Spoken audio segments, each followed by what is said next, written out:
In the previous section, we looked at geometric and telescoping series. And those are really nice series because if they do converge, we can actually figure out what they converge to. Or in other words, what the sum is equal to. However, in most cases, the best we can do is just determine whether a series converges or diverges. In the event it converges, we oftentimes cannot figure out what it converges to. In this section, we're going to look at two special tests for convergence or divergence.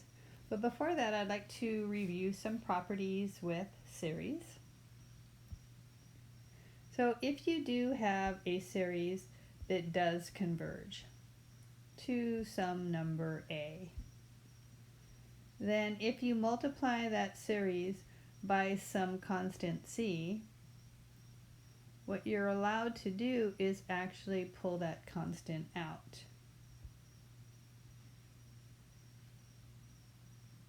And it doesn't change the convergence. So the series will still converge, it'll just converge to C times A. And then we have another property that says if a series diverges, then if you multiply it by any number, it'll still diverge. So let's suppose you have one series that converges to some number A and another series that converges to some number B. Then if you take this series and you add or subtract them, this new series will also converge. And in fact, you could separate. So we looked at these properties before with limits. And it'll converge to A plus B or A minus B. This is an interesting theorem. Let's say that one of your series diverges, but the other one converges. Then if you add or subtract them, they're going to diverge.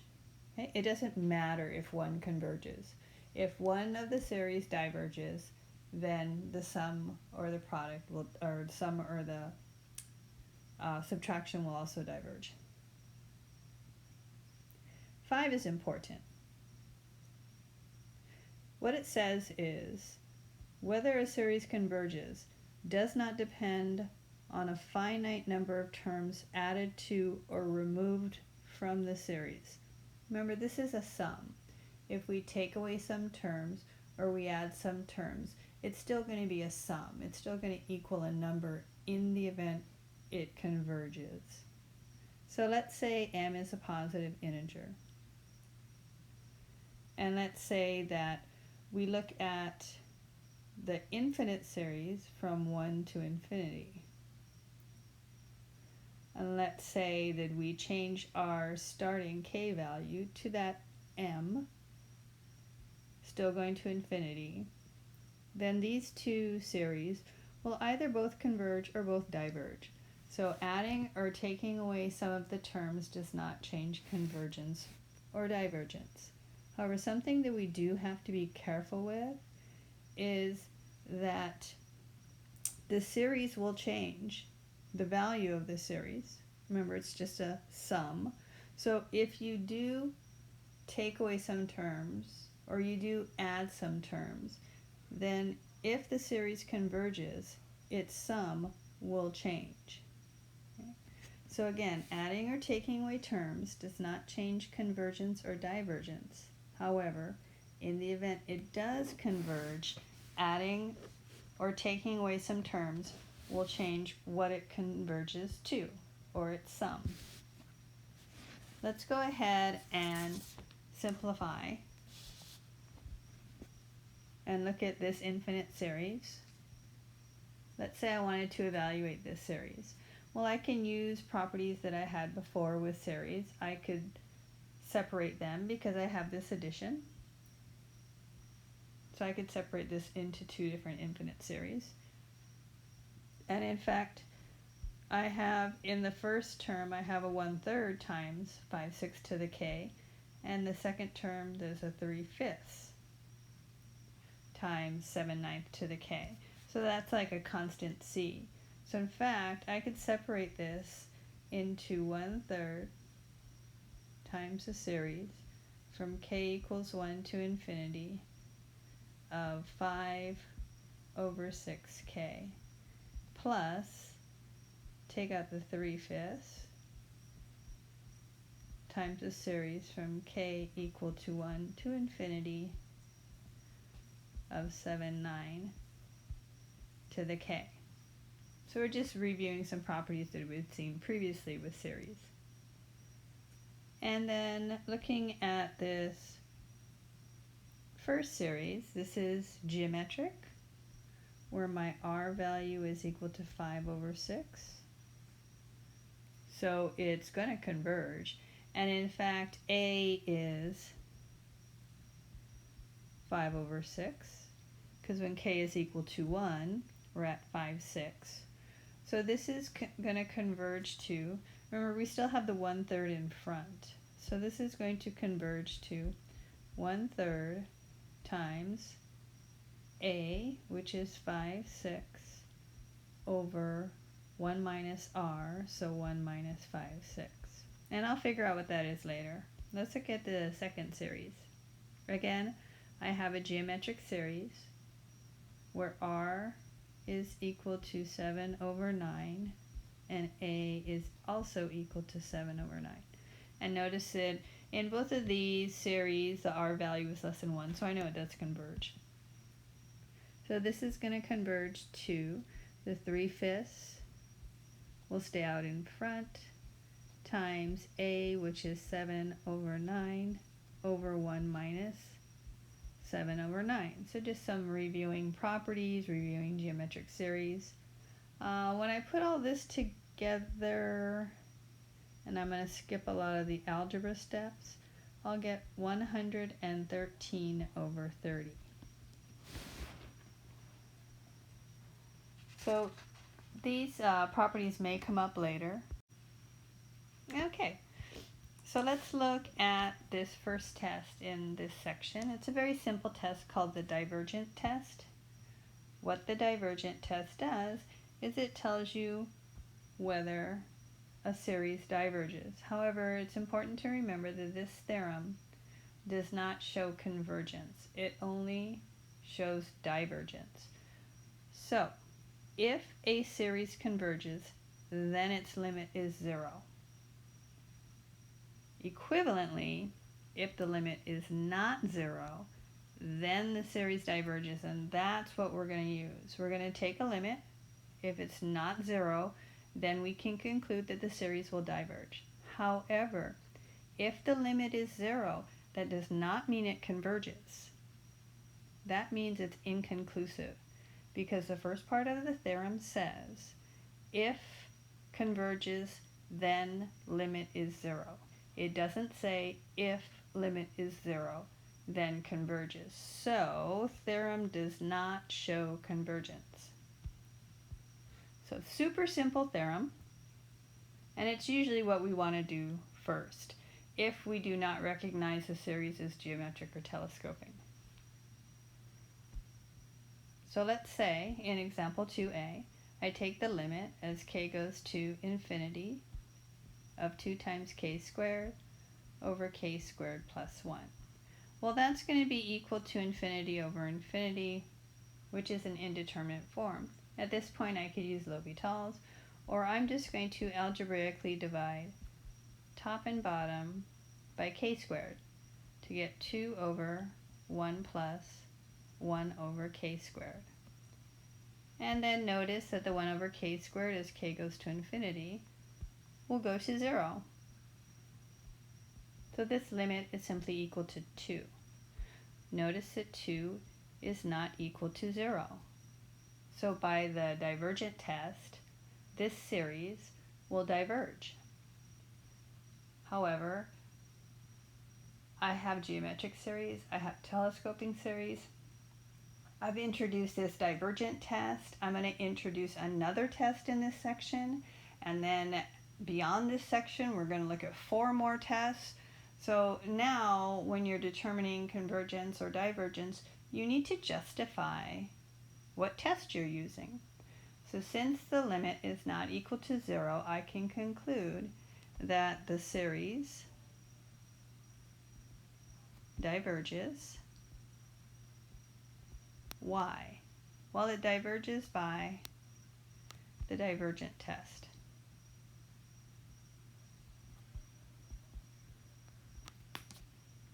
Okay, let's look at another example. We're going to look at the series, and notice it starts at k is equal to 2. That doesn't matter, as remember in our previous page we discussed that adding or taking away terms does not change convergence or divergence. So if I take the limit as k goes to infinity of k over the natural log of k, again I get an indeterminate form. I get infinity over infinity. This time I am going to use L'Hopital's. I'm going to take the derivative of the top, which is 1. Derivative of the denominator is 1 over k. And then algebraically I'm going to simplify this by writing the limit as k goes to infinity of k, which is simply infinity. Notice that this is not equal to 0, which means I can conclude that the series diverges by divergent test.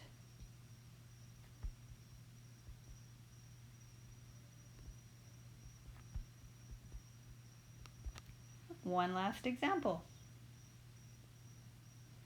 We're looking at the series of 1 over k. If I take the limit as k goes to infinity of 1 over k, that's equal to 0. So unfortunately, inconclusive. Remember, a limit of 0 does not mean it converges. It means nothing by the divergent test.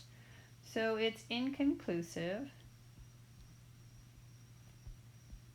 by the divergent test.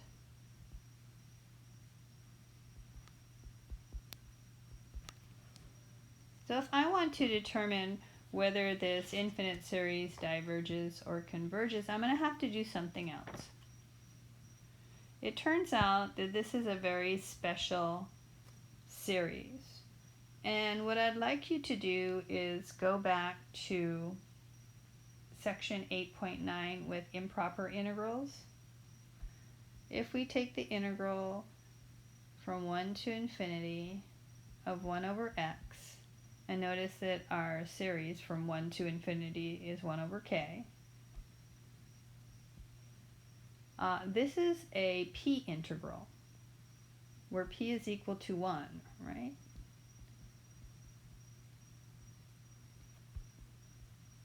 And in a p integral, if p is equal to 1, then we get that the integral diverges. So an infinite series and an improper integral, it's actually the same thing. So this brings us to our harmonic series, which is the series that we just looked at. The harmonic series from 1 to infinity of 1 over k diverges. Although looking at the terms, you would think that it would converge because these terms are getting smaller and smaller. It seems like it's approaching 0, so we should figure out what the sum is. But no, it diverges. So we'll put that on hold for a little bit. Harmonic series does come up a lot. And then we'll look at our next test, called the integral test. The integral test is kind of a pain because it goes back to evaluating improper integrals from 8.9. So, if you can do any other test, I would recommend that. This would be sort of the last resort. And there's a reason why. To use the integral test, you have to make sure that your function is continuous, positive, and decreasing. And here when we talk about our function, we're just going to look at our series, what it's defined as, our a sub k. So, if your a sub k is continuous, positive, decreasing, then what you could do is you could evaluate the improper integral And if the improper integral converges, then your series will converge. If it diverges, then your series will diverge. So something that we have to be careful with is that if they do converge, the value of the integral is not, in general, equal to the value of the series. So using this test can tell us whether a series converges. It does not tell us what the series is equal to, and that's really important. So we're going to use the integral test to verify that our harmonic series diverges. So first of all, I'm going to let f of x be 1 over x instead of 1 over k. I just don't want to work with k's. When I'm working with integrals, I have no idea why. It's just my personal preference. I have to show 3 things before I can even use the integral test. I have to, 1, show that my function is continuous. So something to remember is with the harmonic series, we were starting at 1.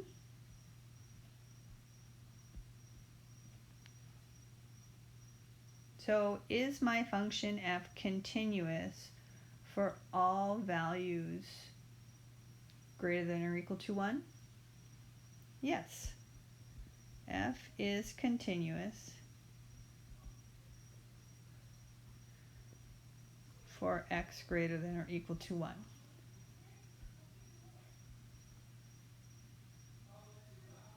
What about positive? Well, look at 1 over x.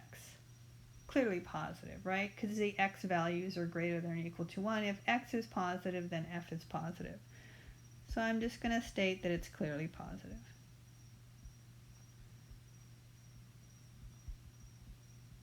As again, you cannot use this integral test until all 3 conditions are met. So you must say something about these conditions. The third one is the most difficult. Is it decreasing? Are the terms getting smaller? Well, one thing you could do is you could look at the terms of the series itself. 1, 1/2, 1/3, 1/4, and so on. So it's clearly decreasing. However, that's the sequence.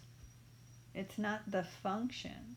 If I define f of x to be 1 over x, what about 1 over 2.5? Well, another way that you can show increasing or decreasing of a function is to go back to calculus 1. If the derivative is negative, then it's decreasing. So we could, since typically just listing terms of the sequence is not enough, we could look at the derivative. So if I take the derivative, it's negative 1 over x squared. Think about this. We're looking at x values greater than or equal to 1. The denominator will always be positive, but I have the negative in front, so this function is decreasing.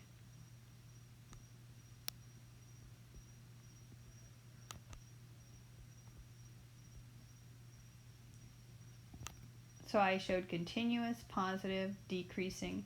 Now I can use the integral test. If I take the integral from 1 to infinity of 1 over, and I'm going to use x. So I'm taking the integral of this function that I defined. Now remember, this is an improper integral. I'm going to replace my upper limit of integration. I'll call it b.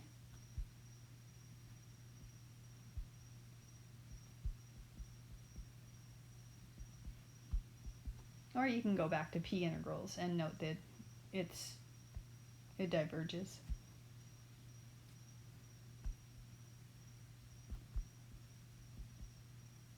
Okay, so when I take the integral of 1 over x, it's going to be natural log, absolute value of x. And I evaluate this from b to 1.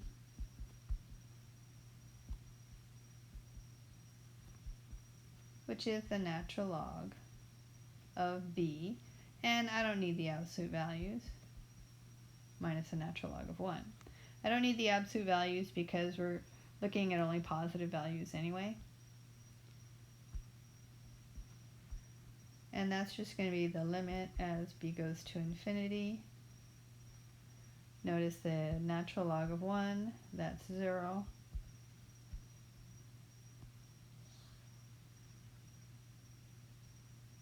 So natural log of infinity is simply infinity. And now we've shown that the series diverges. But what test did I use? I used the integral test. So I know that the series diverges by the integral test.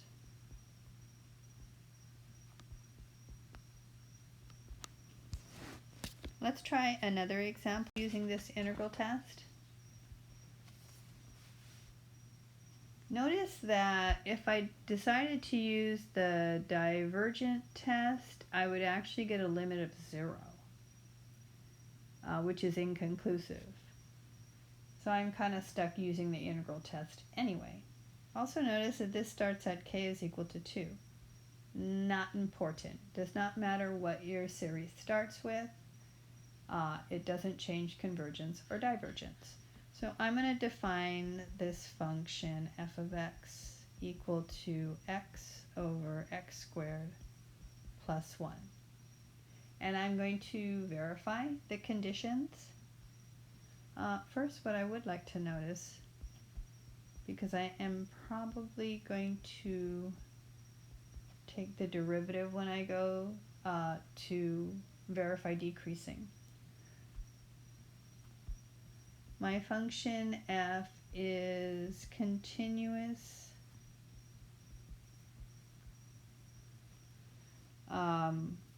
for all values, because notice it's a fraction. The only place a fraction is undefined is when the denominator is 0. This denominator is never 0. So if it's continuous, is it positive? Yeah, because I'm starting with x values of 2. So remember, my x values are greater than or equal to 2. So if you put in 2 for x, it's positive, and any number larger than 2 would also be positive.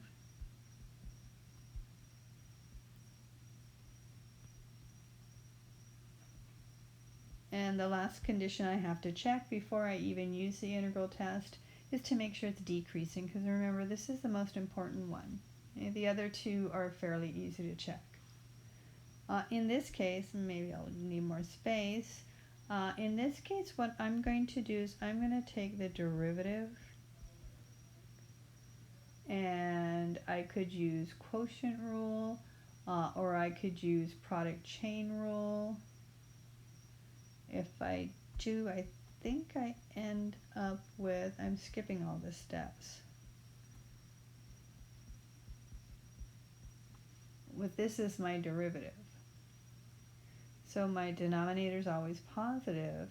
My numerator, well, I'm starting with an x value of 2.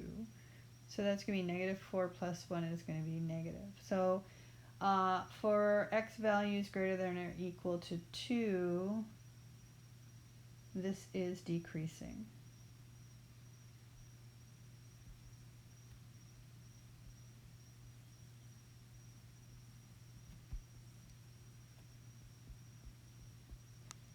Now I can use the integral test. I'm going to be looking at the integral from 2 to infinity of x over x squared plus 1, and it's improper, so I'm going to replace my upper limit of integration with b and evaluate the integral from b to 2. It looks like I'm going to have to do a substitution. I'm going to let u equal x squared plus 1, which means my du is 2x dx.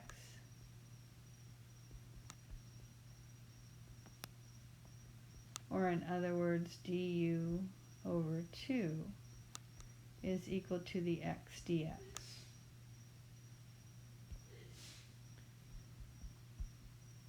So now I have the limit as b goes to infinity, and I'm going to treat this as an indefinite integral. I'm just going to do a temporary substitution, so I'm not going to bother to change my limits of integration. This is going to be 1 over u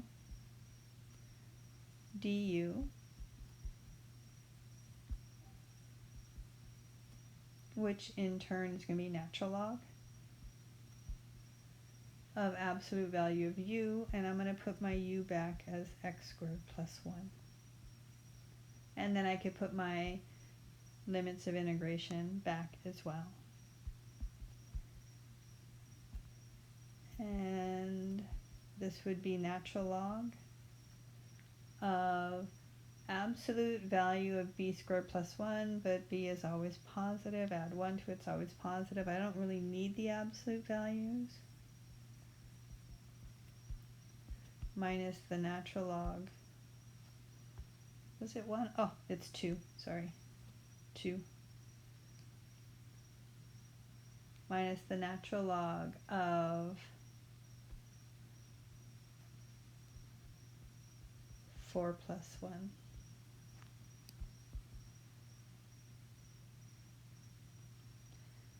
And then I'm kind of stuck.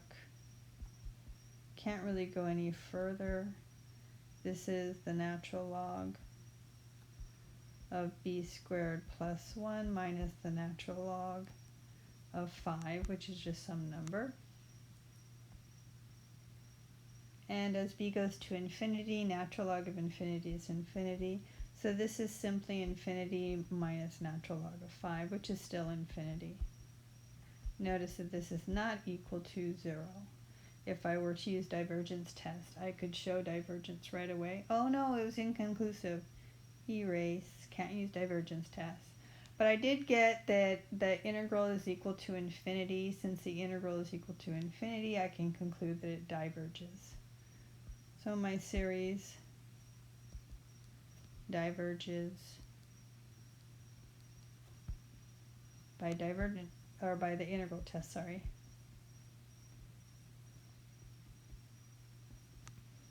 All right, so we had these two tests in this section. First, we had the divergent test, which tells us if a series diverges.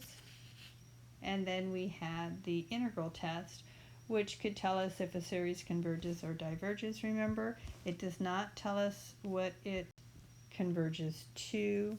It'll only tell us convergence or diverges.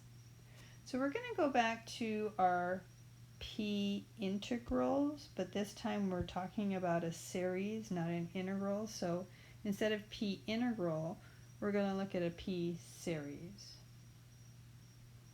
So in a p series, if the series, now this, in this theorem it's starting at k is equal to 1, but that doesn't matter, that's not important. What's important is that it's going to infinity, and it takes the form of 1 over k to some power p. So this series will converge when p is strictly greater than 1, diverges when p is less than or equal to 1. Let's apply this p series in example 5.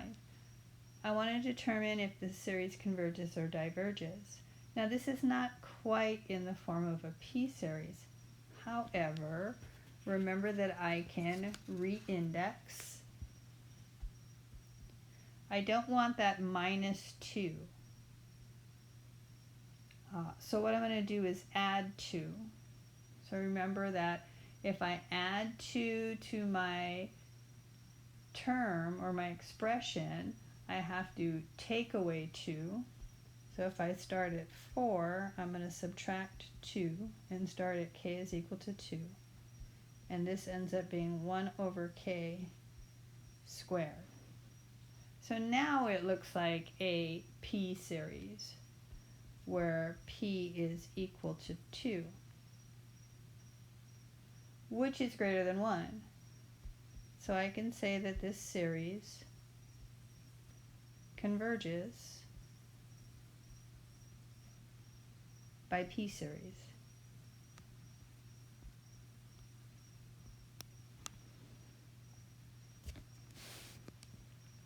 Otherwise, I could try the divergent test, but that wouldn't work. It'd be inconclusive.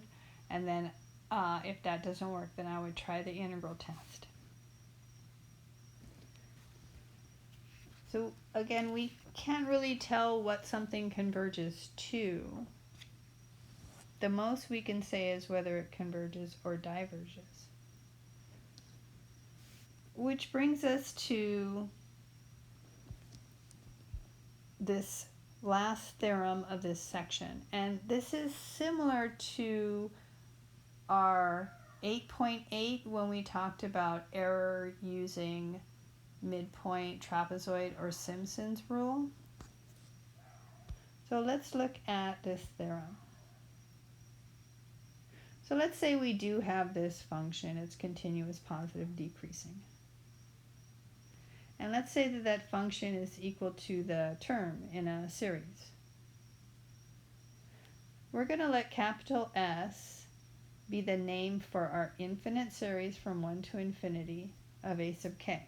So we have this infinite series, we're calling it S. And we're going to assume that this is a convergent series. Okay? If it's a divergent series, then this theorem has no use for us. So what we're trying to do here is say, okay, well, let's say we know a series converges. How many terms do I need for the sum to be close to what the series is equal to? So then we're going to look at a partial sum, S sub n, starting from k is equal to 1 and going to just some n value of the same series. So this is just the sum of the first n terms. Then if we look at the remainder, which we'll call r sub n, the remainder is going to be like the error. It's going to be the difference between the actual value of your series minus the partial sum. So remainder, that's the error. So if we know that our infinite series is convergent, and we want to sort of estimate what it converges to, what we could do is we could use this theorem. And it turns out that this remainder, this error, is going to be less than or equal to this improper integral starting with n and ending at infinity. Because the partial sum, S sub n, that's adding the first n terms. So that means the remainder would be the terms after that. We know the remainder is going to be less than the terms after that.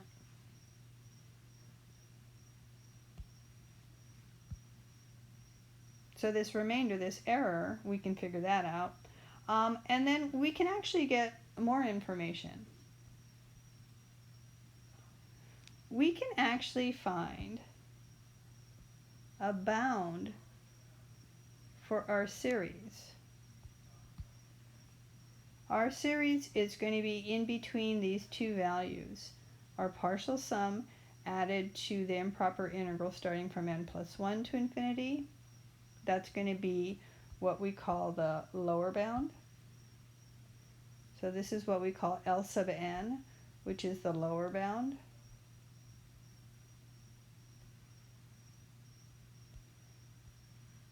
And then our series will be less than or equal to the partial sum added to the integral starting from n to infinity.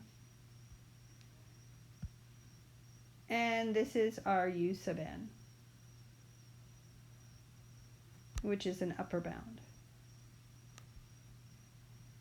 So this theorem allows us to estimate what a convergent series is equal to because we can bound that series in between these two values.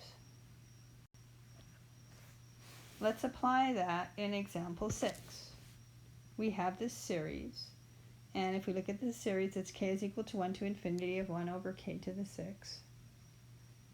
I know that that converges. It's a p series, right? Where p is greater than 1, so it does converge. So I need to find an upper bound for the remainder. And then I'm going to find how many terms are needed to ensure that my remainder is less than 10 to the negative 1. Or negative 3, sorry.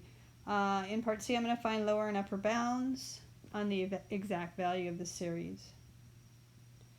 And then D, find the interval in which the value of the series must lie if you approximate it using 10 terms of the series.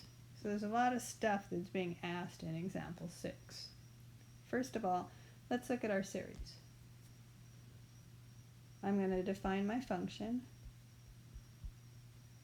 f of x equal to 1 over x to the 6th. So I do know that this converges because we do have p-series. So I have this convergent series. Part A, find an upper bound for the remainder. So the remainder is r of n. And I know that the upper bound, it's going to be less than or equal to the improper integral from n to infinity of 1 over x to the 6th. I'm going to write this as x to the negative 6 because it's easier for me to integrate, dx. So part A says find an upper bound for the remainder in terms of n. This is what it's asking you to find, this improper integral. So this integral is going to be equal to the limit as b goes to infinity because it's an improper integral, so I'm going to replace the infinity with b, x to the negative 6 dx, which is the limit as b goes to infinity of negative 1 over 5x to the 5th, right? That's going to be x to the negative 5 over negative 5. Yeah.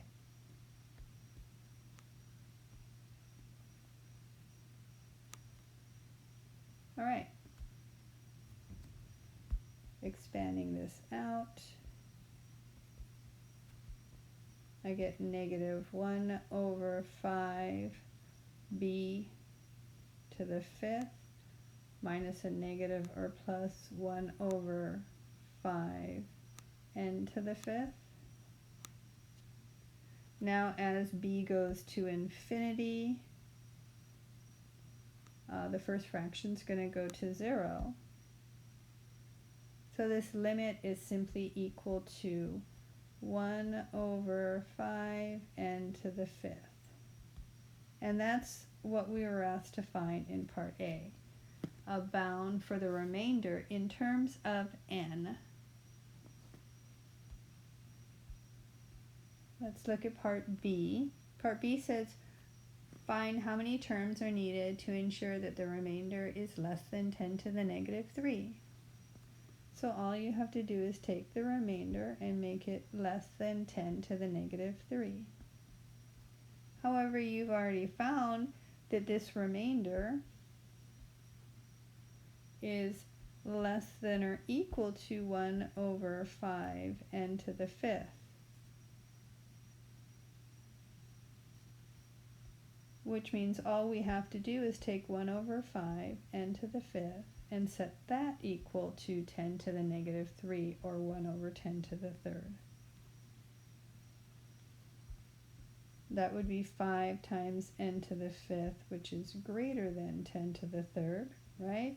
Flip the fractions, flip the inequality, and then solving for n at this point, we should get to divide by 5 and then take the 5th root. So the n value is greater than the 5th root of 10 to the 3rd over 5. And this value is approximately 2.9. So as long as I choose n to be 3, then I'm okay. So that's how many terms I need. I need 3 terms.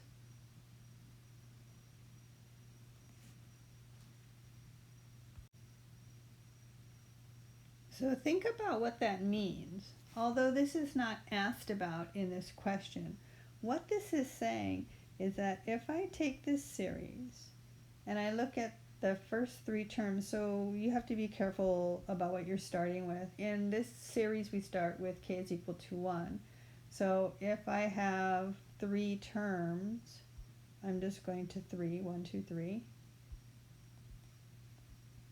So what this is saying is that all I have to do is add up the first three terms, and it's going to be approximately equal to the series. So this is a way of estimating your series with an error of 10 to the negative 3, which is pretty darn close. Well, let's go back and look at part C. Well, part C is saying to find lower and upper bounds on the exact value of the series. So that's where we're going to look at that inequality at the end, where we had an upper bound. So the upper bound u sub n, that's going to be equal to our s sub n plus the improper integral from n to infinity. In our case, it's x to the negative 6 dx.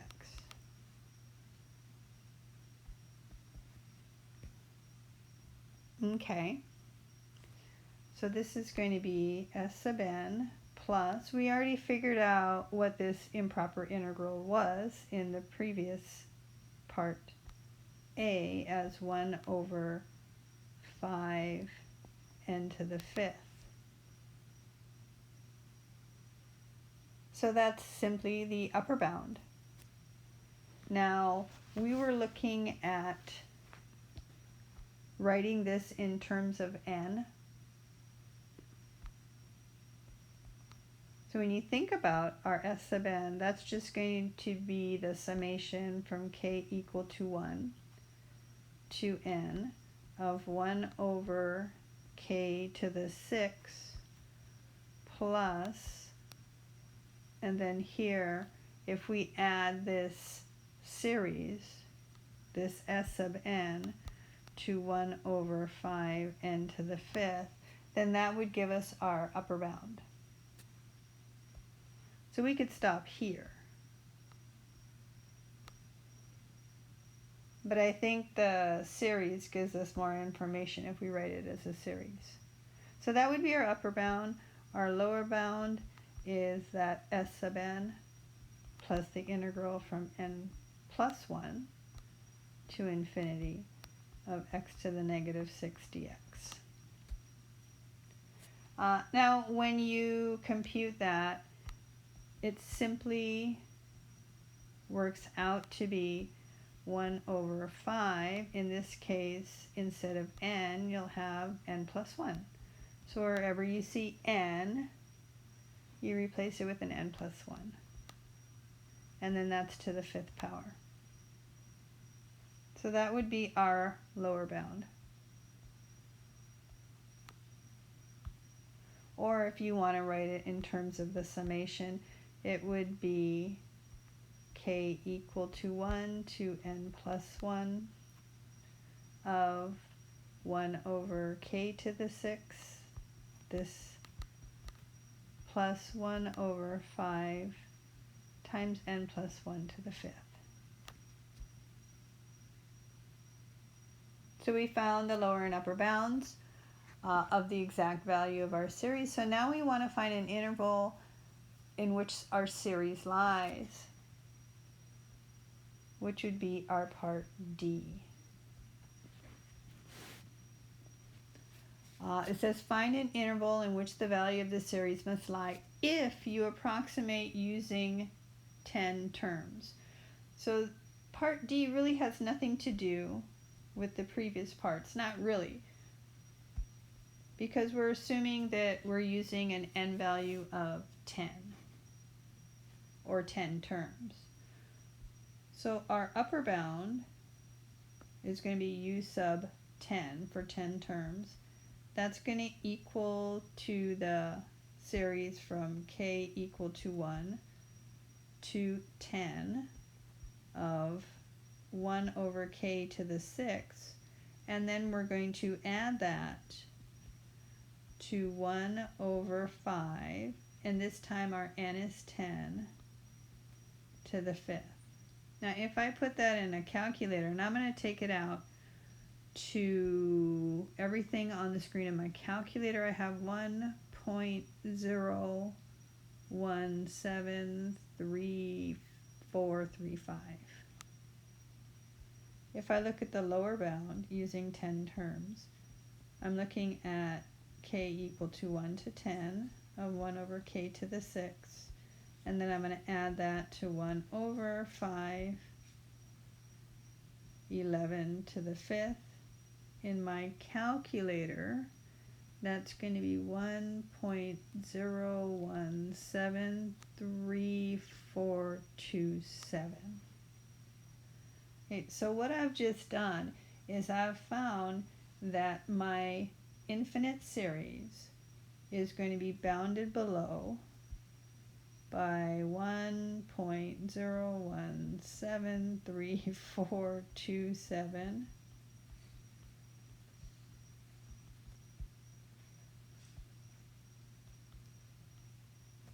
and above by 1.01734435.